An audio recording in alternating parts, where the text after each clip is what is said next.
And you might say, you know, how about the gift of giving? In order to have the gift of giving, what do you first... normally, if you hear about the gift of giving, what do you think about? Someone has a gift of giving. Gifts. You think of Money. They have money. Yeah. But in order to give money, what has to happen?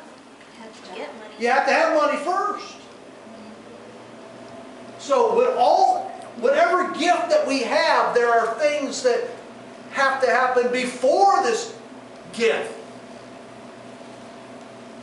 Whatever God's calling you to, He puts you in the preparation stage. There's the call stage, there's the preparation stage, and then there's the stage where you're... A lot of us don't like to prepare.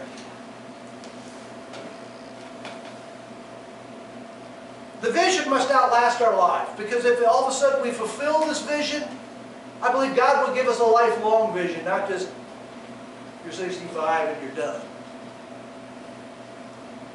There's not the 65 and you're done vision. That's not God. God calls people at 80. That's what I like that He called Moses at 80.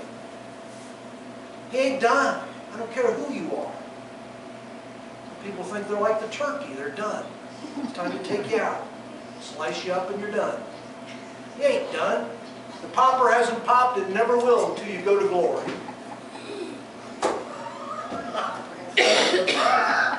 And I'm not talking about whether you're an innie or an outie. Okay. The real vision and a real vision from God requires risk and faith. Because when God gives you a vision, that's all it is. It's a vision. It's not reality in the moment. It's not reality in the moment. So it takes faith. It takes risk.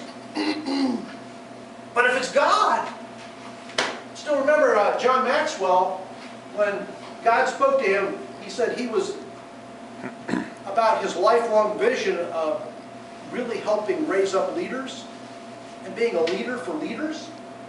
God talked to him. He said it was in 1976. He was preaching down on the Cincinnati River. There were a couple thousand people, and during that message, he couldn't think straight because God was saying, "I'm calling you to lead leaders." And he absolutely knew. He absolutely knew. And he told his wife, Margaret, this is what God's told me to do. And Margaret says, well, what are you going to do about it? He says, nothing. God's called me to do it. He'll open the doors.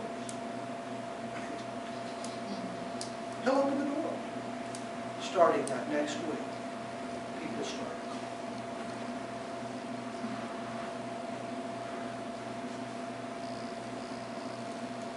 To dream again. Some of us don't dream. Some of us have thrown our dreams away. And you know what? That's not all bad. Some of you need to throw your dreams away.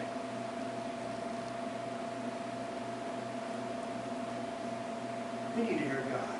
And sometimes what happens is that we partly heard God, but we mixed our own dream in with God's. And then we get disillusioned. How do you like God's call of Isaiah in Isaiah chapter 6? Have you read that one lately? I mean, who's going to say that God did not call Isaiah? I'm going to turn to it here. It's such a powerful call. King Uzziah died. He was good friends with the king. King Uzziah was a king for 40 years. And it says that Isaiah went into the temple. And when Isaiah went into the temple, it says his eyes were open. And he saw God the King. He says, I saw the Lord seated on the throne, high and exalted, And the train of his robe filled the temple. Above him were the seraphs, each with 6 wings. With 2 wings they covered their faces. With 2 wings they covered their feet. And with 2 they were flying. And they were calling to one another, Holy, holy, holy is the Lord Almighty. The whole earth is full of His glory. At the sound of their voices, the doorposts and the threshold shook. And the temple was filled with smoke. And here's Isaiah, woe to me! I am ruined, for I am a man of unclean lips, and I have lived among a people of unclean lips. This is what happens when you have an encounter with God. You start to see yourself like you've never saw yourself before. You see yourself. First of all, he says, woe is me. He didn't have an encounter with God and say, everybody else stinks, man. They don't measure up. Well, you really want to get to know yourself? Lots of people say, I just really I need to know who I am. Get hold of God. Ask God to open your eyes to see Him. You're going to see yourself and know yourself for the first time in your life. He said, I am ruined. I am a man of unclean lips. Stuff that comes out of my mouth is inferior. It's not right. And we know that the mouth is directly connected to the heart. He says, my heart, I have a heart issue. And he says, and I live among a people that are just like me.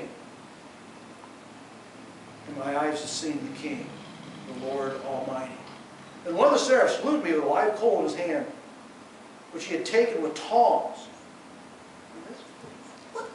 Have you ever had this is a vision, friend. This isn't just some sort of little, I felt Jesus at the service today. And I've heard it said, if you don't feel those warm fuzzies, God wasn't in the place. God would show up right here, maybe on our faces. I'm not sure what warm fuzzies we'd be feeling. And with those, the seraph took one of this live coal. Can you imagine? The embers are burning. And he touched my mouth and said, see, it has touched your lips, your guilt is taken away, and your sin's been atoned for. Touched his lips. Psh!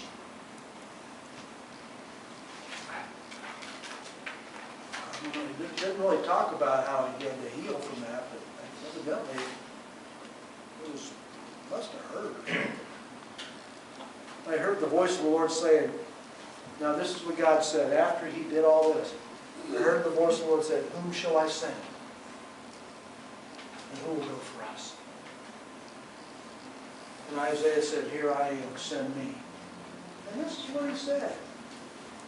Now go and tell this people, be ever hearing but never understanding, be ever seeing but never perceiving. Make the heart of this people calloused and make their ears dull and close their eyes. Otherwise they might see with their eyes and hear with their ears and understand with their hearts and turn to be healed. What? You're sending me a bunch of people that are hard-hearted, that are not going to hear. Welcome to the ministry.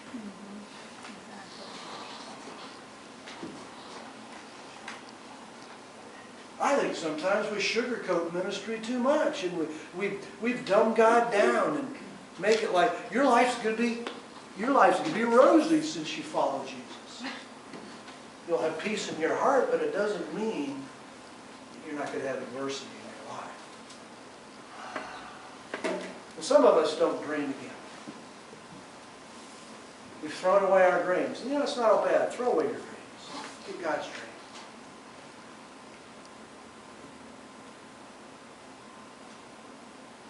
If it was really God's dream, He'll bring it back to you. If it's not God's dream, that's okay. You don't want to follow it anymore. This is what I want you to do this week. Number 1, ask God in prayer to reveal your personal earthly vision to you.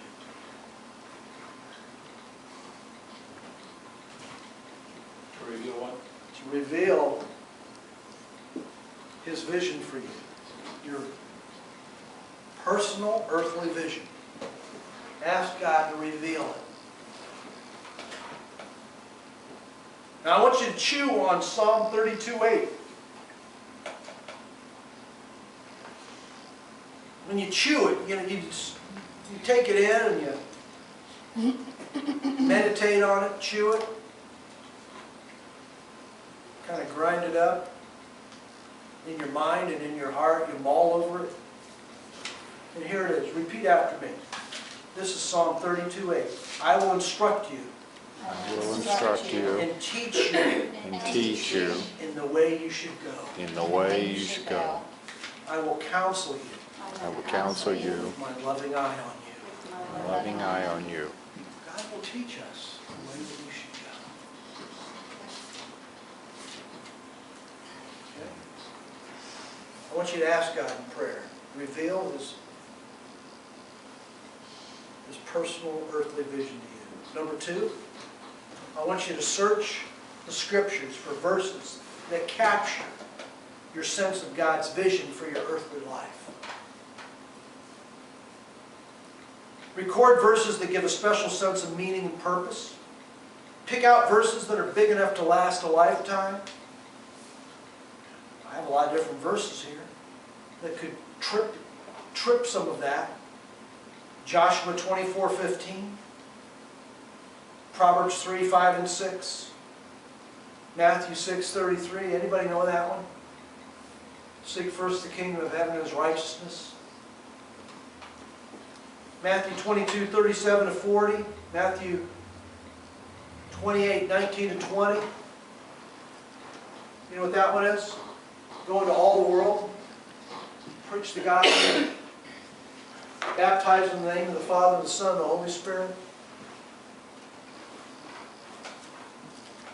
John 4:34, John 15:1 to 9.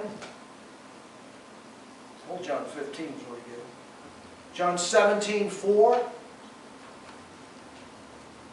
Acts 20:24, 1 Corinthians 10:31. Anybody know that one? It says, do all things for the glory of God. Whatever you do, whether you eat or whether you drink, do everything for the glory of God. Ephesians 2:10, Philippians 3:10, Proverbs 30:7-9, Micah 6:8, Acts 1:8. Says, you shall receive power after the Holy Spirit comes upon you. Then you will be my witnesses to Jerusalem, Judea, and Samaria, and the other parts of the earth. So we need to be filled with the Spirit before we're sent out. Ecclesiastes 12:13, different. Search the Scriptures, number 2. Number 3, go slow and wait for God to reveal Himself. Be patient. Keep at it.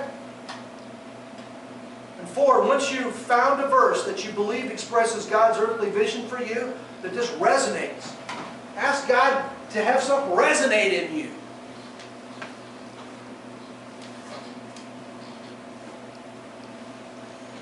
First time I ever heard the word resonate is when it was to one of those tuning forks. You know the tuning fork? You take it and you wrap it on something and it resonates. It's a fork because both of those going together will create a tone. And it's pure. It's a pure tone. You hit that thing and it resonates. When that tone goes off in you, between you and God, God's one of the prongs and you're the other prong, and it resonates, all of a sudden there's a pure tone. And it's an orchestra. What's the note that they play to tune to? It's always the same note. It's an A. It's an A and it's 440. 440 beats per second. It's 440 beats per second. That makes it a cycles per second. That makes it 440. It's 440. It's A440. That's the pure A. I don't know in God's orchestra anyway. I'm not getting to go there. But once you found